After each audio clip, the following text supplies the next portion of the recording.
ఉషోదయం ప్రేమించు కాపరి ఉషా కిరణాలు ఉదయకాలపు వాక్య ధ్యానమునకు మిమ్మల్ని ఆహ్వానిస్తున్నాం. ప్రార్థన. మమ్మల్ని మిక్కిలిగా ప్రేమిస్తున్న పరలోకపు తండ్రి, ఉదయకాల సమయానికి వందనములు స్తోత్రములు చెల్లించుకుంటున్నాం. మమ్మల్ని ప్రేమించి ఈ దినమును అనుగ్రహించిన ఈ ప్రేమకు వందనాలు చెల్లించుకుంటున్నాం. దేవా, అనేకులకు ఈ కృప లేక నాయన నిన్నటి వారిగా ఉన్నారు. మేమైతే నీ కృప చేత కాచి కాపాడబడి నడిపించబడుతున్నాం.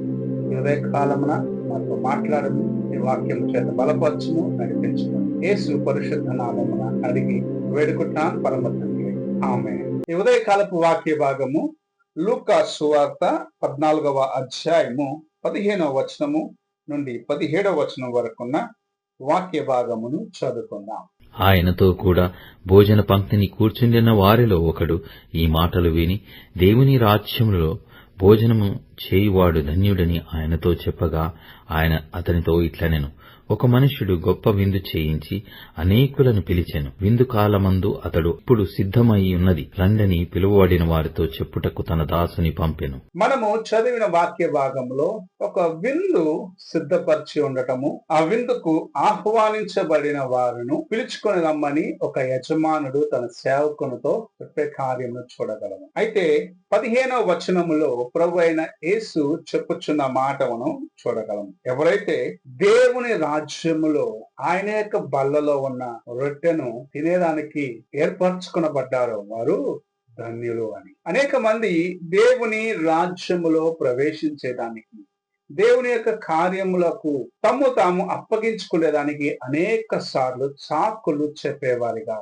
ఈ యజమానుడు లేకపోతే ఈ వ్యక్తి ఆహ్వానించినప్పుడు, ఒక వ్యక్తి నేను ఇప్పుడే పెళ్లి చేసుకున్నానన్న, ఇప్పుడే పొలము కొన్నానన్న, ఇప్పుడే నాకు ఈ పని వచ్చింది, నాకు ఆ పని వచ్చిందని సాకులు చెప్పటము ప్రారంభించి, ఆయన ఎవరైతే ఆహ్వానించాడో వారు ఆయన యొక్క విందులో పాల్గొని ఒక స్థితిని మనము చూస్తూ ఉన్నాం. అనేక సార్లు దేవుని యొక్క సన్నిధిలో దేవుని యొక్క ఆశీర్వాదమును సంపాదించుకునేదానికి ఆయన చేత పిలువబడిన వారు కూడా నిర్లక్ష్యపరిచిన దాన్ని బట్టి అవి మరి ఒక్కరికి అనుగ్రహించబడటం మనం చూస్తూ ఉన్నాం.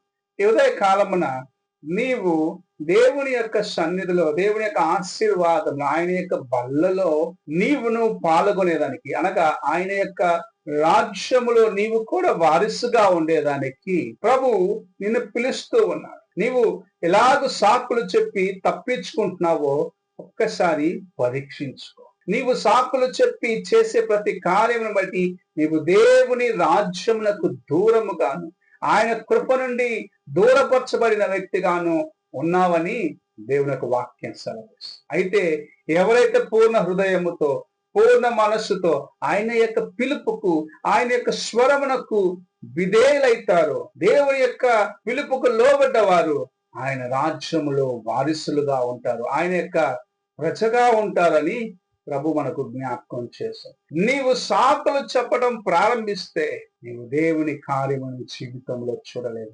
ప్రతిసారి నాకు ఈ శోధన వచ్చింది, నాకు ఈ అవసరత వచ్చింది కాబట్టి నేను నీ సన్నిధికి రాలేదు, నేను దేవుని కార్యం చేయలేను అని నీవెన్ని సాకులు చెప్తావో అంతగా ఆయన యొక్క ఆశీర్వాదమునకు నువ్వు దూరముగా వెళ్తున్నావని దేవుని యొక్క వాక్యం సెలవిస్తుంది. నీవు పిలిచిన వెంటనే ఆయనకు లోబడినట్లయితే ధన్యుడుగా ఉంటావు. లేని ఎడల ప్రభు సెలవిస్తూ ఉన్నాడు, నీ కొరకు నియమించబడిన ఆశీర్వాదములు మరి ఒక వ్యక్తికి, నీ కోసము నియమించబడిన దేవుని రాజ్యము మరి ఒక వ్యక్తికి, నీ కోసము నియమించబడిన ప్రతి కార్యము మరి ఒక వ్యక్తి సంపాదించుకుంటాడు. నీవు విడవబడిన వ్యక్తిగా ఉంటావని దేవుని యొక్క వాక్యం సెలవిస్తుంది. ఈ ఉదయ కాలమున విడువబడిన వ్యక్తిగా మారిపోవాలని ఆశిస్తున్నావా, లేక ప్రభు పిలుపుకు లోబడి ఆయన స్వరమును విని ఆయన యొక్క స్వరమునకు లోబడి ఆయన రాజ్యంలోకి ప్రవేశించేదానికి ఆయన పిలుపుకు విధేయుడుగా ఉంటావా? ఒక్కసారి నీ హృదయాన్ని పరీక్షించుకో. ఇక్కడ ఈ వ్యక్తి ఎందరినో పిలిచినప్పటికీ వారందరూ సాకులు చెప్పటం ప్రారంభించినారు.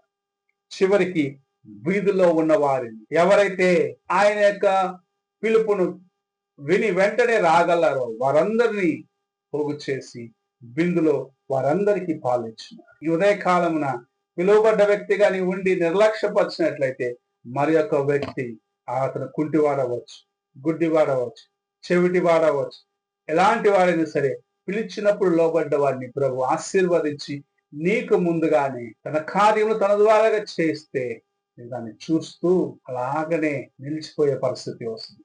అందుకే ప్రభు ఈ ఉదయకాల సమయం నిన్ను పిలిచినప్పుడు నీవు ఆయన యొక్క స్వరమును విని ఆయన రాజ్యంలో, ఆయన బలలో ఆయనతో పాటు పాల్గొనేదానికి సిద్ధపడాలని ప్రభు నిన్ను ప్రేమించి ఆహ్వానిస్తూ ఉన్నాడు. ఆయన రాజ్యములో నీవు ఆయనతో పాటు ఉండటము ఎంత గొప్ప ఆశీర్వాదమని గ్రహించుకోమని ప్రభు నీతో మాట్లాడుచు ఉన్నాడు. నీవు ఆయన రాజ్యములో ఆయనతో ఉండి ఆయన యొక్క కృపను సంపాదించుకుంటావా, లేక లోకంలో ఉన్న కార్యములను చూస్తూ ఇది నాకు సరిపడలేదని, లేకపోతే ఇప్పుడు నేను రాలేనని నిర్లక్ష్యపరుస్తూ దేవుని యొక్క ఆశీర్వాదాన్ని కోల్పోతున్నావా? ఒక్కసారి నీ హృదయాన్ని పరీక్షించుకో, ప్రార్థన చేసుకో.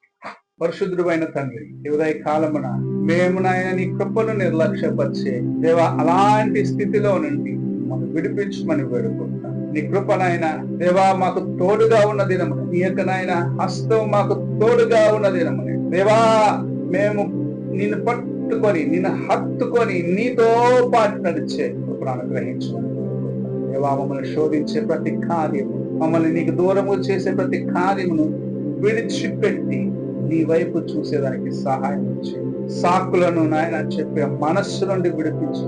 సాకులను వెతికి నీకు దూరం అయ్యే నాయన అలాంటి పరిస్థితి నుంచి మమ్మల్ని విడిపించమని, నీకు నాయన సన్నిహితముగా ఉండే కృపను దయచేయమని యేసు పరిశుద్ధ నామమున అడిగి వేడుకుంటున్నాను పరమ తండ్రి, ఆమేన్. తండ్రి అయిన దేవుని ప్రేమ, కుమారుడైన క్రీస్తు కృప, ఆదరణకర్తైన పరిశుద్ధాత్మ యొక్క సహవాసం ఇప్పుడు ఎల్లప్పుడూ తోడయండి, సదాకాలము నడిపించును గాక. ఆమేన్.